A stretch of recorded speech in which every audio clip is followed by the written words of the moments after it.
Boa tarde a todas e todos. Eu sou, então, Ana Lúcia de Oliveira, da UERJ, e eu vou mediar a mesa redonda intitulada Construções Imagéticas. Eu começo agradecendo à comissão organizadora da Abralip o convite para fazer essa mediação. E eu começo com um informe de que o Marcelo Moreira, da Universidade Estadual do Sudoeste da Bahia, infelizmente não vai poder participar dessa mesa redonda por motivos de saúde, e nós acabamos de ter essa informação. Nesta mesa, contaremos, então, com a presença do colega Geraldo Augusto Fernandes, da Universidade Federal do Ceará, e eu vou fazer algumas breves observações iniciais sobre o currículo do Geraldo. Então, Geraldo possui doutorado e mestrado em letras pela Universidade de São Paulo. Desde 2014, é professor de literatura portuguesa da Universidade Federal do Ceará. Na área de letras, ele trabalha principalmente com os seguintes temas: Idade Média, Cancioneiro Geral de Garcia de Rezende e poéticas medievais, sobre os quais publicou diversos artigos em periódicos científicos e capítulos de livros. É autor do livro Avatares e Perspectivas del Medievalismo Ibérico, publicado na Espanha em 2019. O trabalho que o Geraldo apresentará agora se intitula Elementos de Retórica no Horto do Esposo. Figure. Então, Geraldo, é uma satisfação poder ouvi-lo a partir de agora. Muito obrigado, Ana Lúcia. Boa tarde a todos. Primeiro, eu quero agradecer o convite feito pela diretoria da Abralip, de um congresso que está sendo muito bem organizado, em 10 dias de apresentações, e nos dá muito orgulho. Eu queria expressar minha tristeza, porque o Marcelo não está aqui. Marcelo é muito amigo, e iria compor uma mesa excelente, porque ele iria falar justamente de Gregório de Matos, né? Então eu vou começar. Eu não vou compartilhar nada, eu vou somente ler, tá? O livro que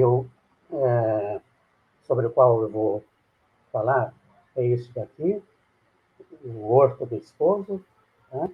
De um autor anônimo, português, do século XIII e XIV, né? Mais especificamente do começo do XIV. Tá? E o título, então, como a Ana Lúcia disse, tá? Eu vou trabalhar com elementos de retórica nesse livro que eu apresentei aqui para vocês.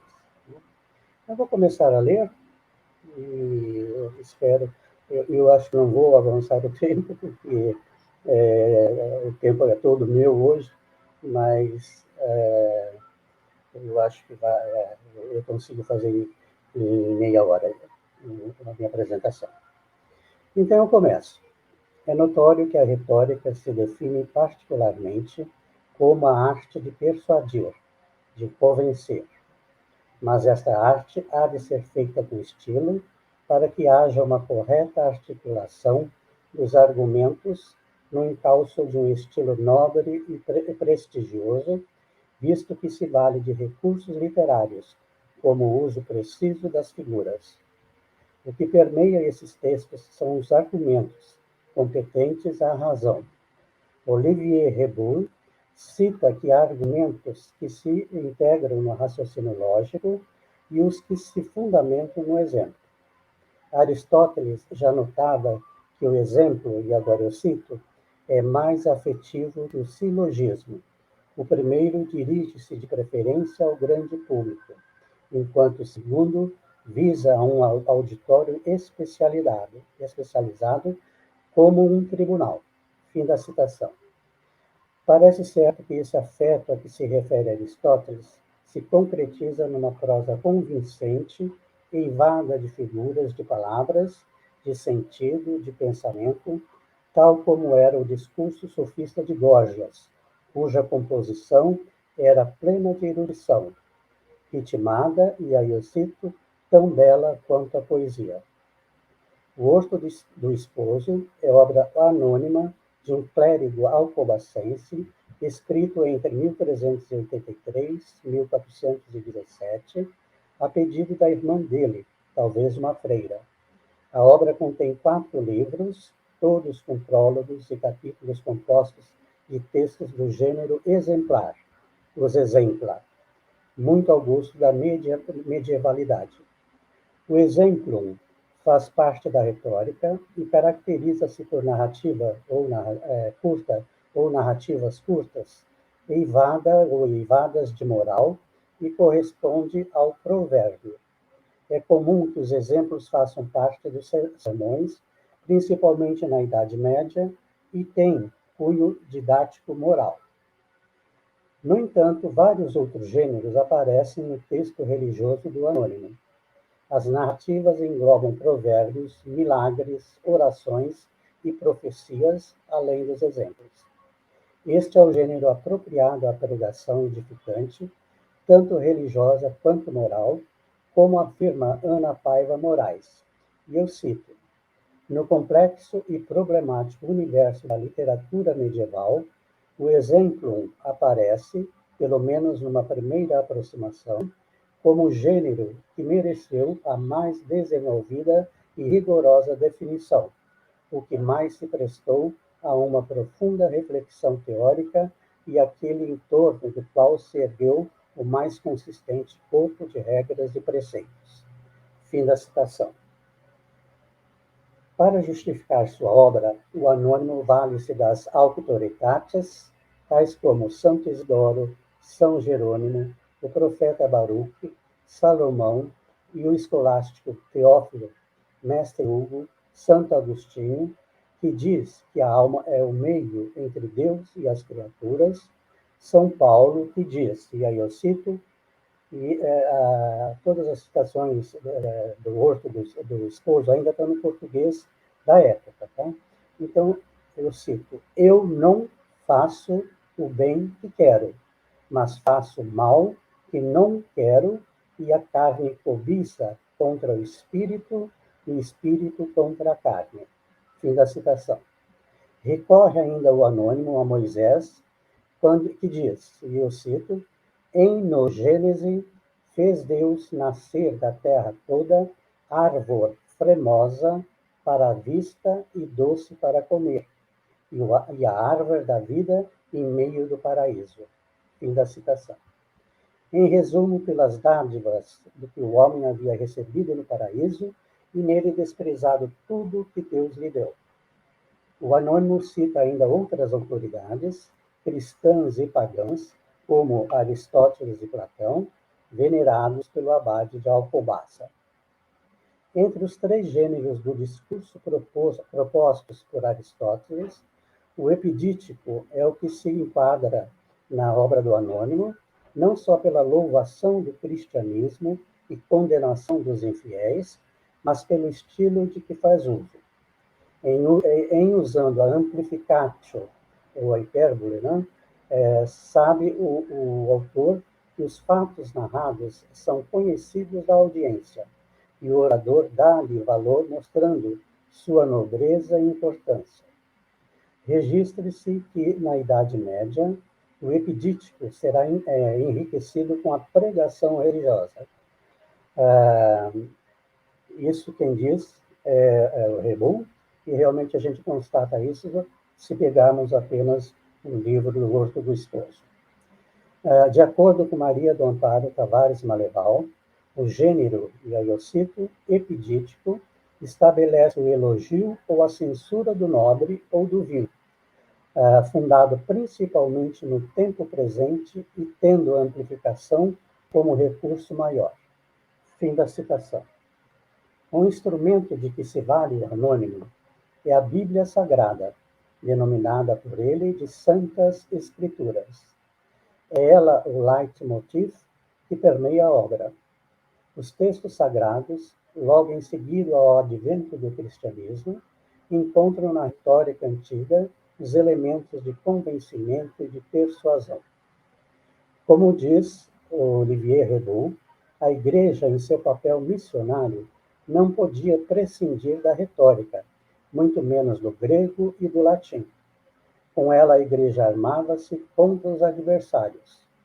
A própria Bíblia é retórica recheada de metáforas, alegorias, calembures, argumentações, tanto quanto nos textos gregos e latinos.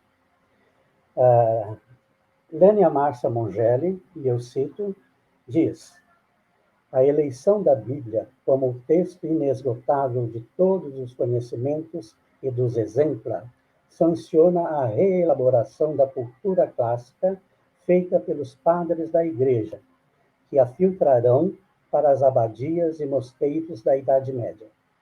A retórica agora visará fornecer doutrinação e argumentos para a salvação dos cristãos. Acalentado com pertinácia e coerência desde Platão, transforma-se pela ótica de Santo Agostinho naquele que resiste aos vícios, porque nada podem contra a virtude da alma e da razão. Essa é uma citação de Santo Agostinho. A sabedoria funde-se à religião e os sacerdotes são os novos doutores das artes, colocando o saber profano a serviço do esclarecimento dos mistérios bíblicos. Fim da citação. Bom, vistas essas citações e as ponderações, tento esmiuçar na sequência o capítulo 14 do livro 3º do Horto. A proposta, de forma breve e precisa, elencar os elementos retóricos de que se valeu o Anônimo. Pode-se verificar que, para melhor atingir seus fiéis, o autor usa o tipo de estilo baixo, conveniente para instruir, mas como seu texto é rico em retórica, ele não deixa de, às vezes, mesclar o elegante e o majestoso. Esse tipo de estilo serve convenientemente ao docere, instruir, ao movere, para comover, e ao delectare, para agradar, uma vez que o Anônimo segue à risca a prédica retórica. A função fática do exordium serve para tornar a audiência dócil, atenta e benevolente. Com relação à elocutio, ou à elocução, a redação própria do texto marca seu encontro com a literatura e a correção linguística. De acordo com Reboul, o orador deve escolher as palavras usuais, evitando arcaísmos e neologismos, usando as figurae, desde que sejam claras, ao contrário das dos poetas. Evitar a métrica poética, frases de ritmo flexível a serviço do sentido. A elocutio, enfim, percorre todo o discurso do capítulo em análise, irei elencando sempre que possível os artifícios retóricos usados pelo autor. Reproduzo primeiramente o exórdio, como aparece no texto. E eu repito que o português ainda é muito antigo. Tá? A doutrina, então eu cito, a doutrina da Sancta Escritura é muito fremosa, da fremosura da qual se maravilham todos os olhos.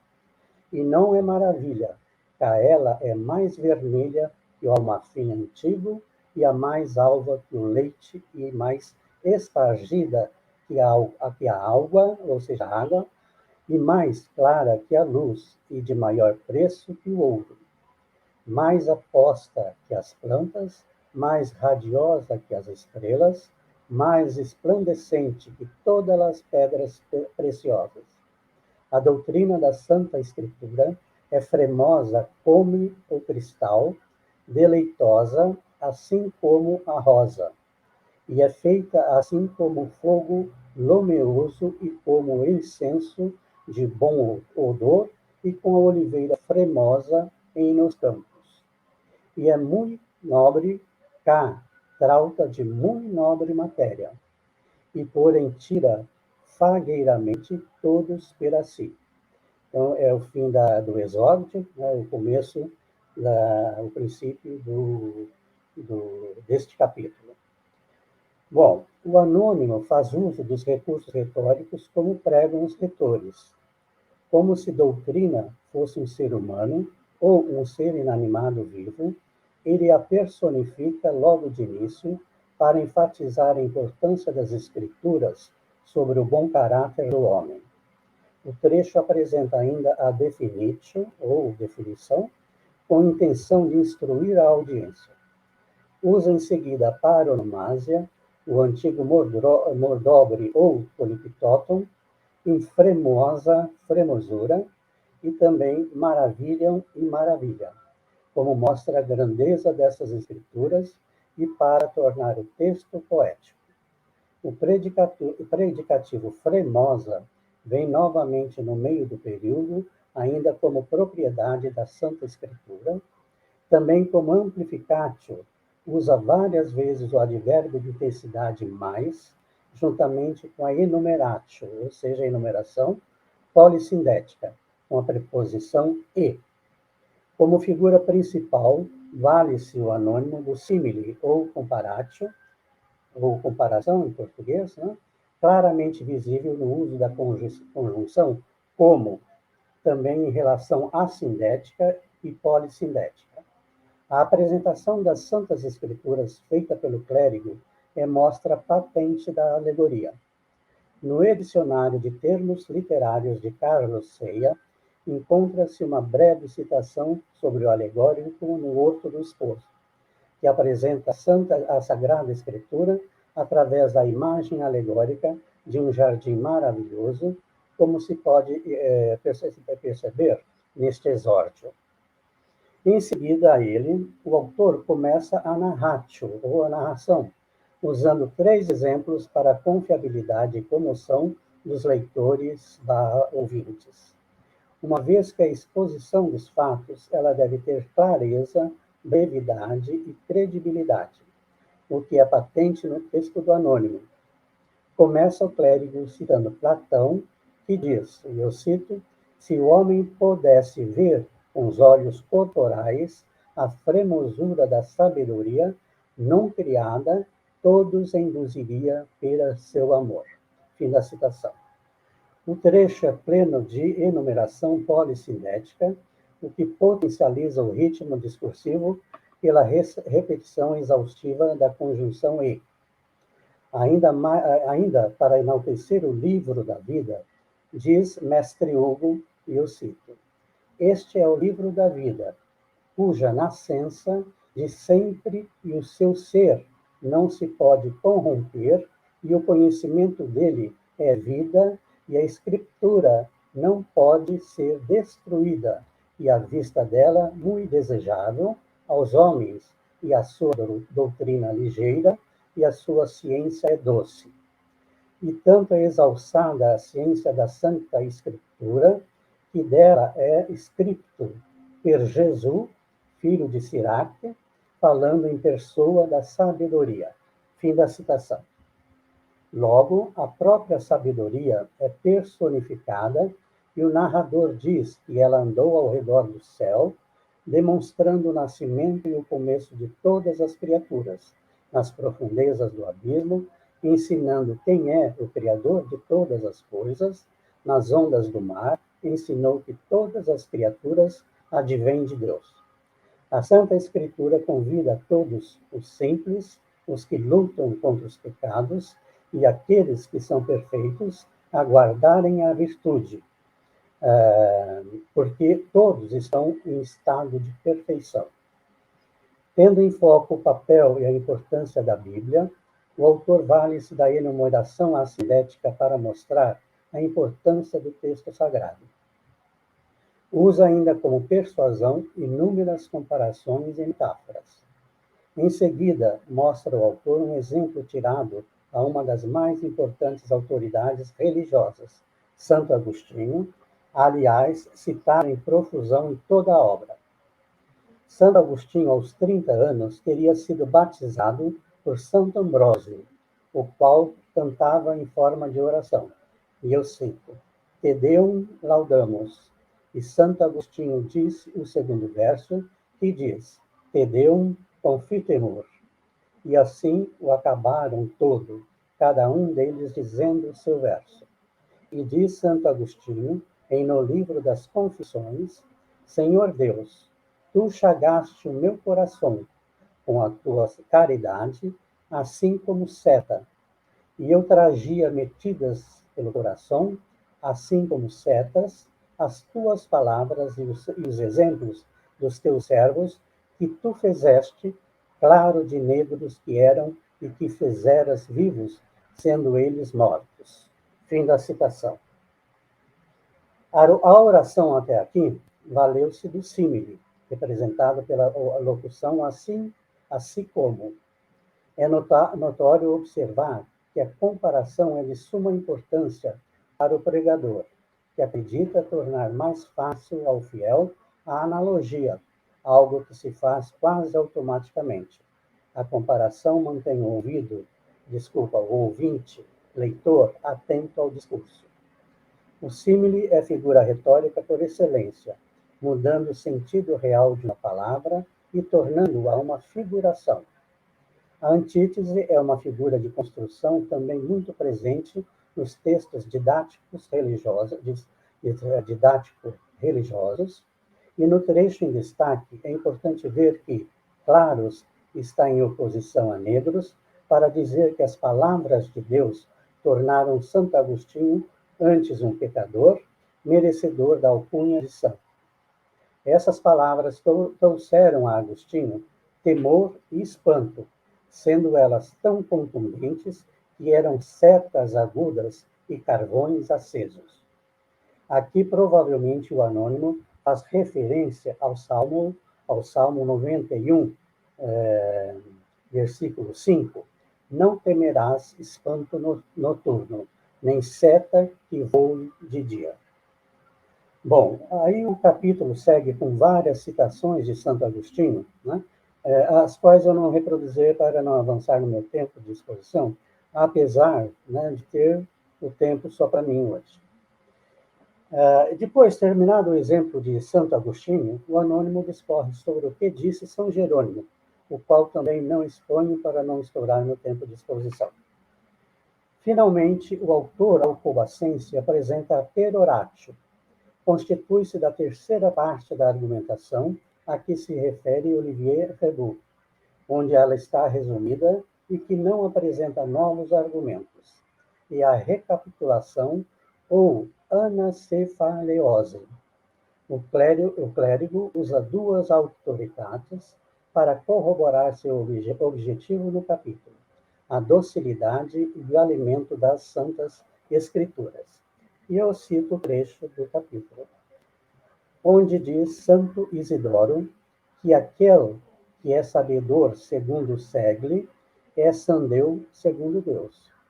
E diz São Gregório que se as Santas Escrituras fossem em todo claras, seriam avudas por vis e menosprezadas. E quanto com maior trabalho acha o homem aquilo que demanda nas Santas Escrituras, tanto a maior dulçura e maior refeição em aquilo que acha e entende com trabalho. Fim da citação.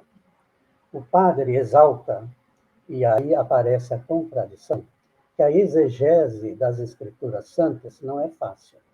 É preciso trabalhar o texto para se conseguir seu sumo, sua essência. Percebe-se que a circularidade deste capítulo 14 centra-se na palavra dulçura, termo a que recorre para exaltar os textos sagrados. Na procura da credibilidade de seu discurso, usa a inventio, ou a invenção, buscando os argumentos e outros meios para persuadir. Percebe-se também a preocupação do orador com a dispositio, ou seja, a disposição, isto é, a ordenação dos argumentos, pois dela é que resultará o plano do discurso. O O Horto do Esposo é o manancial da escrita religiosa medieval, plena de narrativas exemplares, reais ou ficcionais, e para atingir seu objetivo de instruir os fiéis e letrados, o autor anônimo vale-se das artes praedicandi com o intuito de ganhar almas para Deus e promover instruções sobre moral e fé. Para alcançar esse intuito, o pregador apoiou-se na cultura clássica, em que se desenvolvem estilos, argumentos, analogias e principalmente exemplos. O anônimo nisso foi exímio. Apresenta uma escrita concisa quanto às argumentações e também recheada de flores da retórica, a fim, eu repito, de angariar o coração dos fiéis, mas também de adornar seu discurso. Esse ornamento aparece nos artifícios retóricos que embelezam seus discursos, obedecendo fielmente aos preceitos da retórica clássica. Neste trabalho que aqui apresento, procurei focar, ainda que timidamente, nos recursos retóricos de apenas um dos inúmeros capítulos do Horto do Esposo, esperando que se revele nele a riqueza da ordem a que aludo. Bom, eu retorno aqui à tela. E eu terminei o texto. Vocês estão me ouvindo? Estamos sim, professor. Ótimo.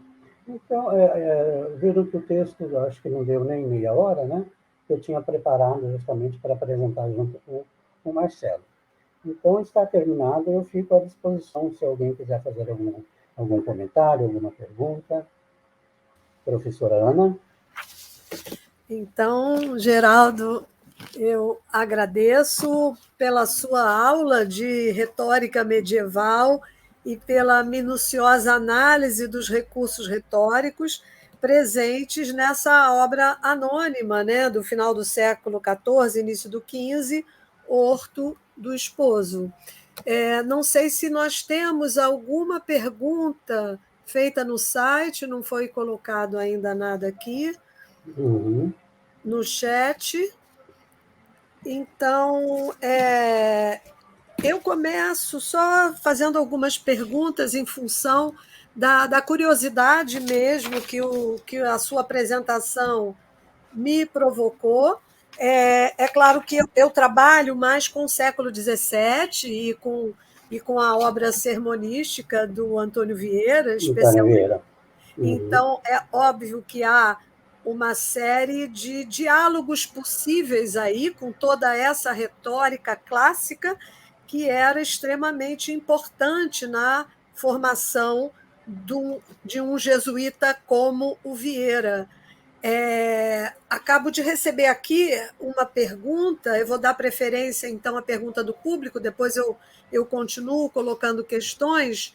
O Márcio Muniz pergunta: Geraldo, qual você considera ser a influência do Horto do Esposo no cancioneiro geral? Ótimo. Obrigado, Márcio. Márcio é meu amigo, da Federal da Bahia.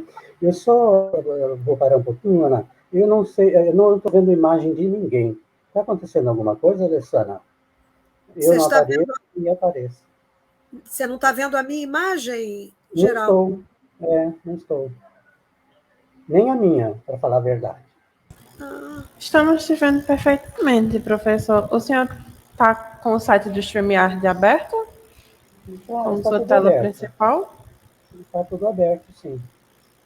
Olha, eu pus aqui no silenciar, no câmera, né? Câmera, microfone, compartilhar. Mas e a tela está preta? Nada. A tela está preta.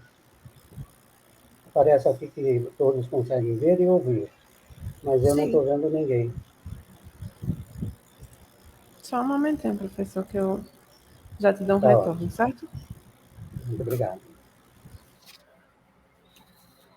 Então, eu vou respondendo a pergunta do Márcio, meu amigo lá da Federal da Bahia, amigo e colega, muito querido, e por inveja nossa, Ana Lúcia, ele está lá em Lisboa, fazendo um pós-doc.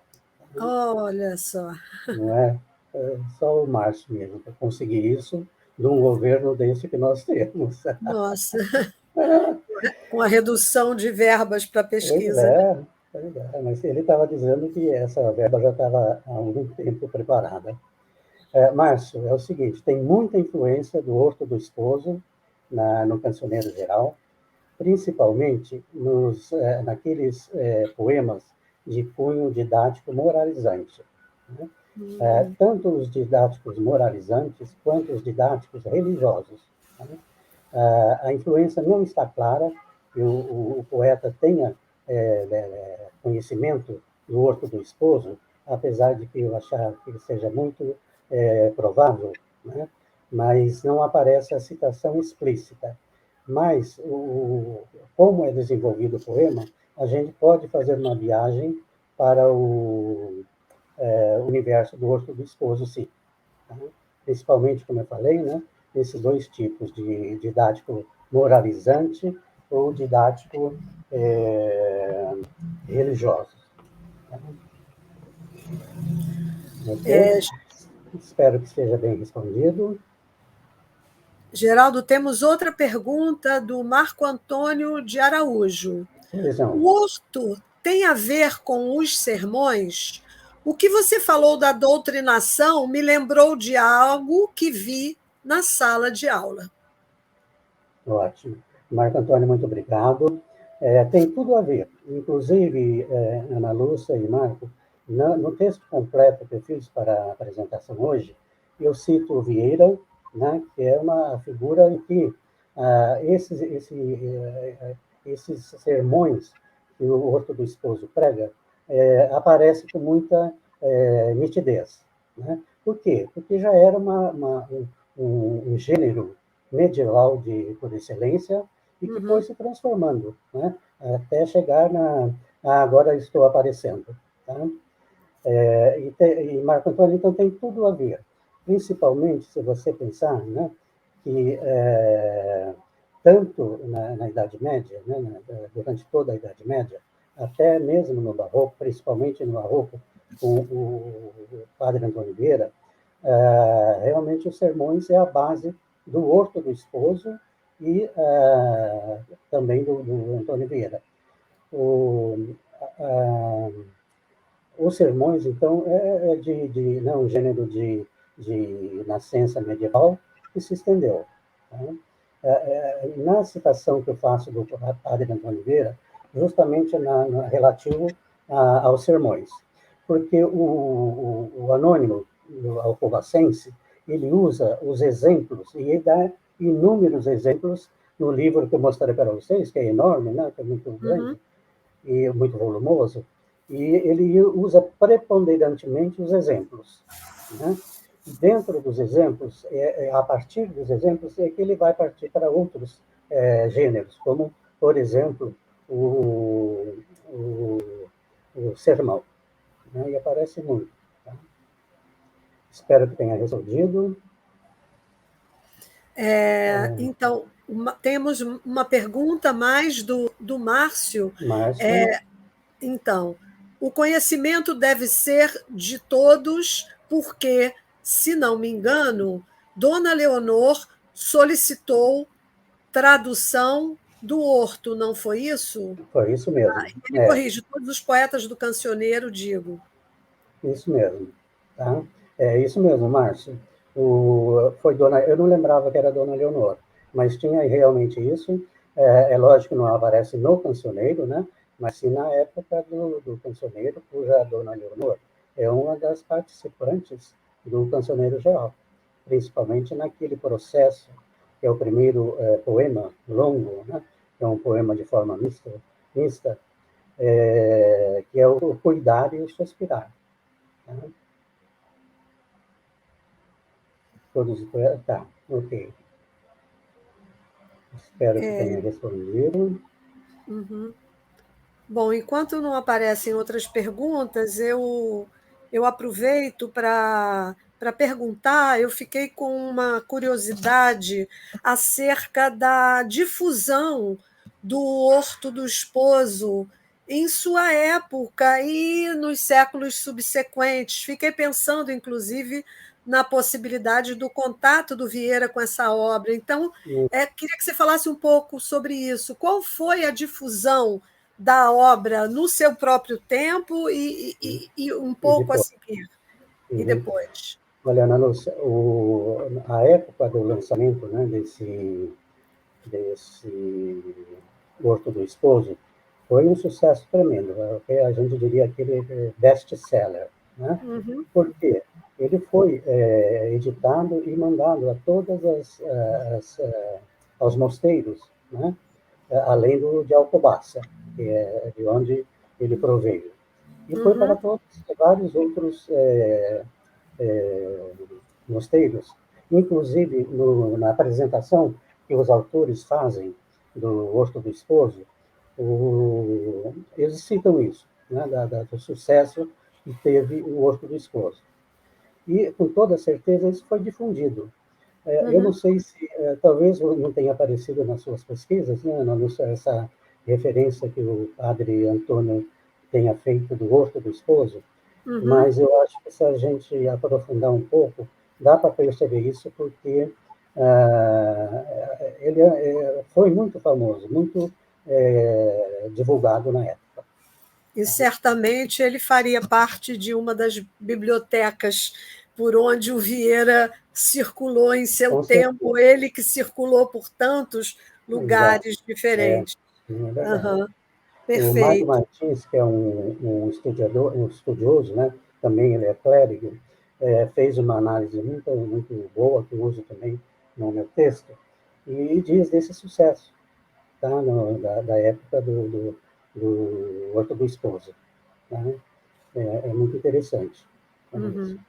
E todo nos prende, não só por causa do português, né, ser gostoso, como a gente vê, como ele nasceu e se desenvolveu, mas também, né, pelas histórias, que são todas uma reprodução, entre aspas, daquilo que é a Bíblia. Né? Então, as parábolas, os exemplos, e o muito interessante, porque já entra na questão do humanismo, né? É que o Anônimo usa muito os textos pagãos, né? Principalmente do Platão e do Aristóteles, como eu disse antes, que foram reverenciados pelo clérigo. Além de outros, né?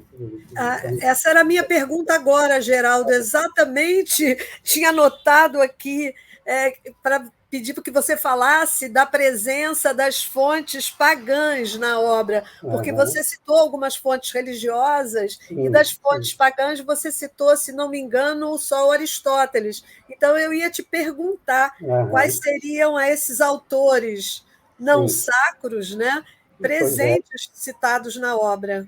É verdade. E a retórica cristã se valeu muito, né, dos elementos de retórica da antiguidade, né, principalmente de Aristóteles e de Platão. Né? No Horto do Esposo, tanto Aristóteles como Platão e alguns outros, inclusive, tem referências pagãs até de um ponto da Índia, tá? Que ele reproduz um milagre, tá? E que faz parte da crendice ou da crença oriental. Tá? Mas realmente o apego que ele tem é o Platão e o Aristóteles, que é citado constantemente, e não de forma pejorativa jamais. Ele cita as sabedorias que tanto um quanto o outro tinha para fazer parte dessa retórica cristã. E, nesse sentido, há uma continuidade com a retórica do século XVII, porque no Vieira também a gente vai encontrar uma citação constante dessas fontes pagãs. Né? Então, há uma mistura entre obviamente, as fontes sacras são mais abundantes, mais destacadas, obviamente, né? Mas há também a presença dessas fontes profanas ou não sacras. O que é meio difícil, aliás, que é meio seria incoerente se não houvesse, né? porque todo o cristianismo se baseou no paganismo, não temos dúvida, né? O cristianismo se apropriou de muitos elementos do paganismo, né? Não só em termos de conteúdo, mas também de arquitetura, por exemplo, mudando alguns templos, né? Alguns templos religiosos pagãos em templos religiosos cristãos, né?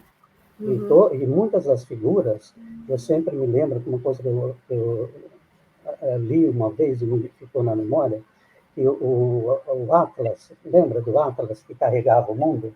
Né? Claro. É representado no cristão, né, no cristianismo, pelo São Cristóvão, né? Carregando Jesus, atravessando um rio como se estivesse carregando o mundo todo. É muito interessante essas relações entre o paganismo e o cristianismo. Que vem desde as origens do cristianismo, inclusive com ressonâncias na própria retórica, né? E na querela, se o cristianismo deveria se aproveitar dos recursos retóricos ou se a palavra de Deus era suficientemente persuasiva para, por si só, impactar os corações, né? Então tem toda essa discussão, né? Tem sim. E eles descobriram que não, que precisava da retórica. Sim.